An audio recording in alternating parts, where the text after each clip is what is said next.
Good morning, everyone. I'm Riccardo Finzi, and we too believe that the European Union must remain as it is now. And we found 6 topics in support of our argument. So my first topic is that for us it doesn't exist truly sense of belonging to the European Union, and this can easily be proved by the existence of numerous Eurosceptic parties, like the Alternative für Deutschland in Germany or the Falange Española de las Jones in Spain. Welcome everyone.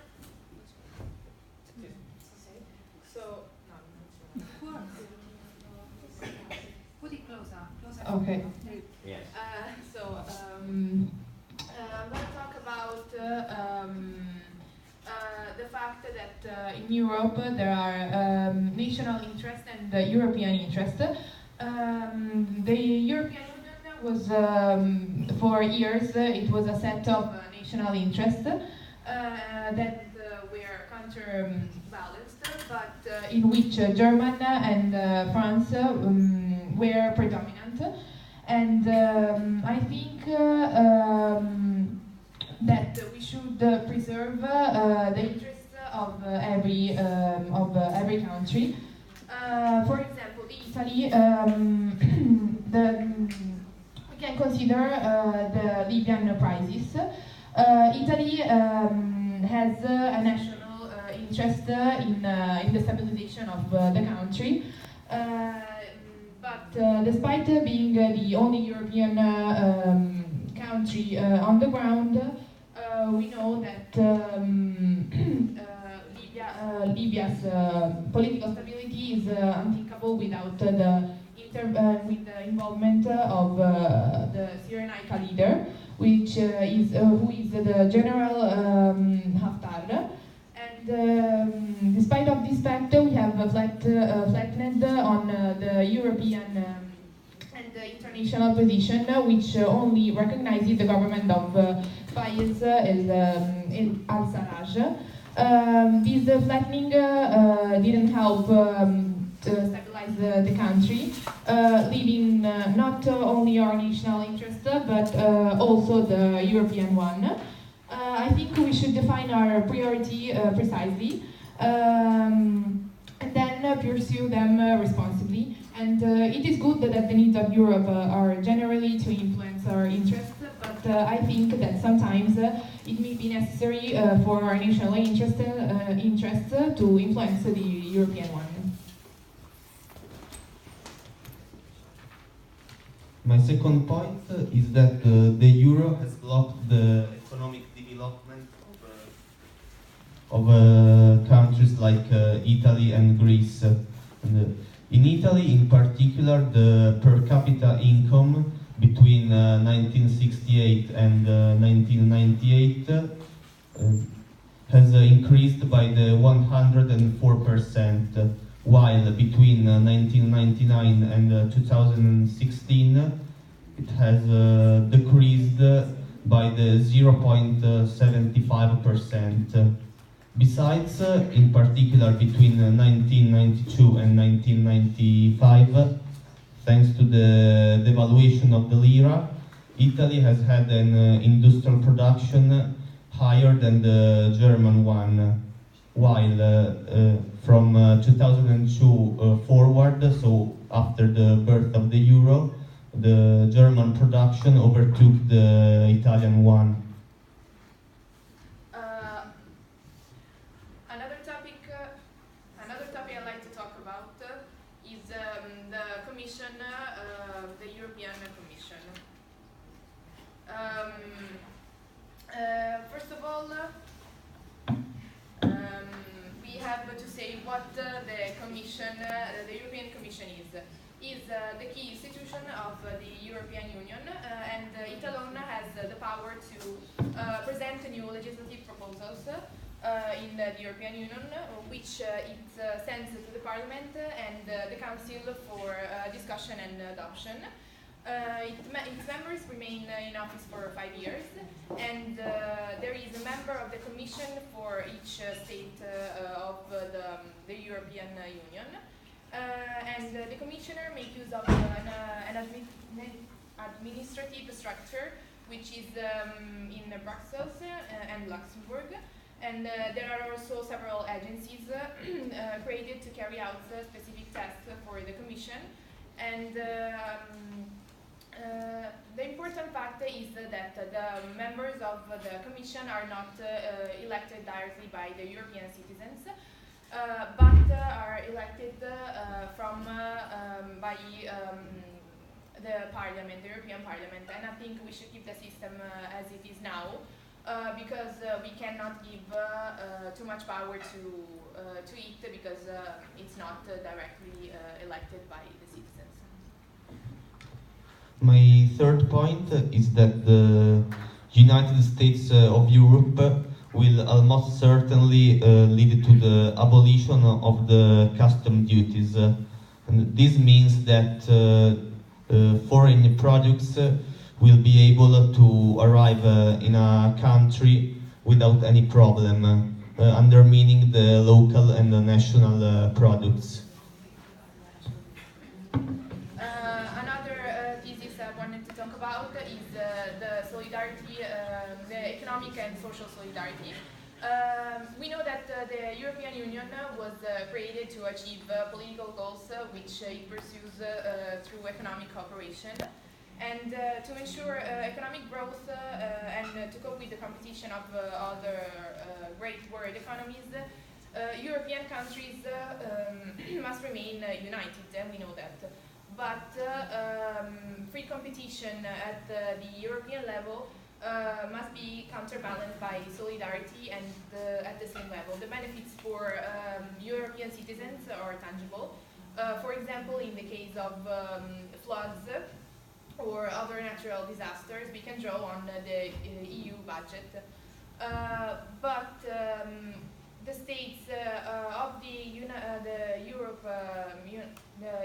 European Union must certainly help each other economically and socially. But we should preserve and protect our own economy. Every single state should protect its economy, not to lead them to an impairment or a crisis. Okay, sure. Well done. Good morning, everyone. I'm Pietro Mari, and we are going to present our idea of Europe that is different from theirs. And we think that the best way to change Europe is to create the so-called United States of Europe, that consisted in a confederation of states with a common economy, a common army, and a common foreign policy. And I start speaking about the economical policy. The gross domestic product of the European Union is bigger than the one of the USA. And in the 2016, we was the second global power for import and export in the world. And this means that we could be one of the bigger or the biggest economy in the world. The stability of each country depends on the currency. And we need to involve all the states of the European Union in the Eurozone.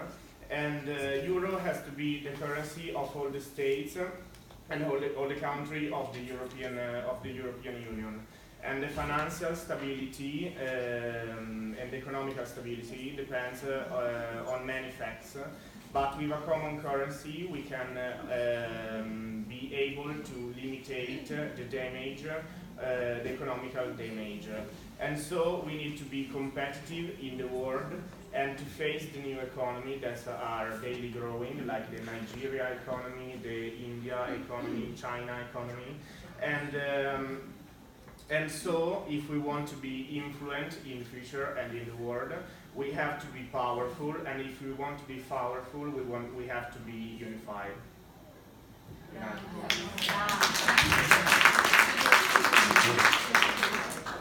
Good morning, everyone. I'm Marco Marin, and I'm going to talk about the second point that Pietro cited before. The second point is the European Common Army. Well, first of all, a little bit of history about the European Common Army. This idea is quite old because the first moment in which this idea came out is 1950, so exactly 69 years ago. If mathematics is not an opinion. And nowadays the two main states in the European Union that support this idea are France and Germany. The two, these states are also the two most powerful economically speaking. And but there are states like Italy, first of all, that are refusing this idea. So this idea is being pushed and being proposed by France and Germany, but states like Italy are refusing this idea nowadays. Let's talk about how creating eventually this common European army, and also why creating this army. First of all, the first purpose of this army would be to defend Europe. We all know that, for example, in these recent years we have had many terrorist attacks, and this army would have the purpose to defend Europe from these terrorist attacks, from these attacks from extremists of every kind, but also to defend Europe from eventual wars. We know that nowadays in Europe it's quite difficult to have a war, but it's not impossible, because unfortunately not all the states around the world are economically and most importantly politically stable, especially in the Oriental world. So a war is always possible, and I mean, we should have a European common army ready to defend us. An important, a crucial, I would say fundamental point is the spending, is how much we should spend. It's fundamental saying that underline that Europe is the second entity that spends the most. I mean, I'm speaking obviously worldwide on the army, but we are very, very, very far from being the second most powerful country by force of arms. Why? Because we spend a lot. In fact, we are second only after the USA. But we are not so powerful because we don't invest well. Actually, we are investing quite badly. And first of all, and this is the main reason, we don't invest on a common plan. Every state invests where, what, and how he wants, but we haven't got a common planning of investment, and that's a huge pity. To conclude this topic, I would like to talk a few minutes about the NATO. Well, the NATO was born exactly 70 years ago, on the 4th of April 1949, and we believe, I mean me, Pietro and Susanna, in our opinion, the NATO is quite old and outdated. I mean, it must be updated because it has been created, as I said, 70 years ago, which is a lot. And it must be updated because it's outdated nowadays, and there's a huge problem inside, well, better, within the NATO. The huge problem is that the USA rules on the other countries, and this, in our opinion, from our point of view, is not fair. It's not fair that the other country are being ruled by another country, even if this country is economically powerful. We believe that every country should have the same right, and so we would like to have an updated NATO without a single state ruling on the others. Well done.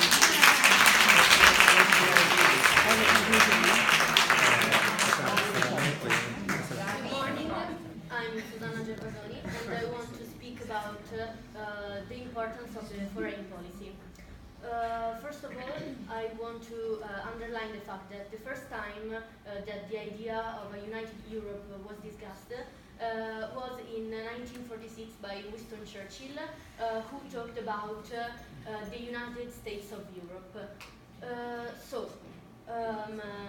The idea of Europe started in the in the half of the 20th century, and it started as an economic treaty.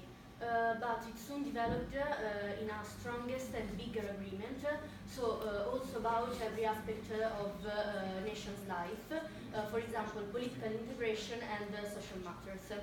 Europe is one of the global actor, and it has to be one of the protagonists of the international theater.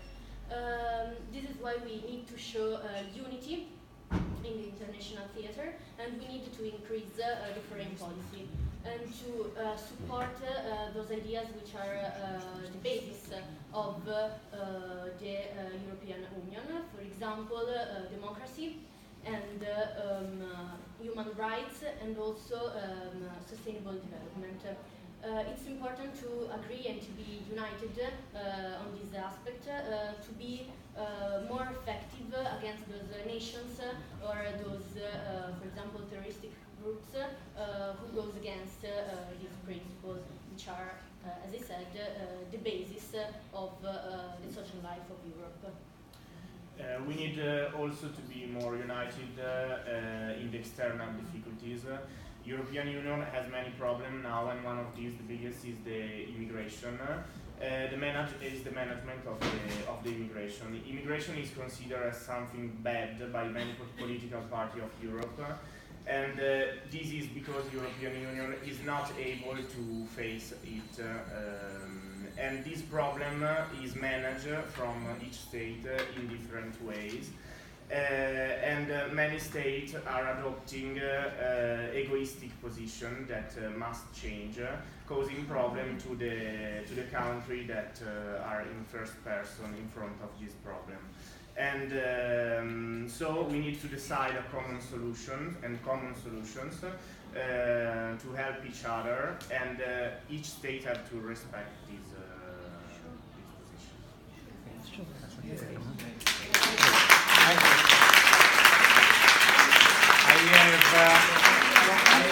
I have to stop them here because we have no time, but this was only the first part of the debate, because they have prepared a second part in which they counter-attacked the arguments of the other team. If you want to listen, we let the students. They're really good.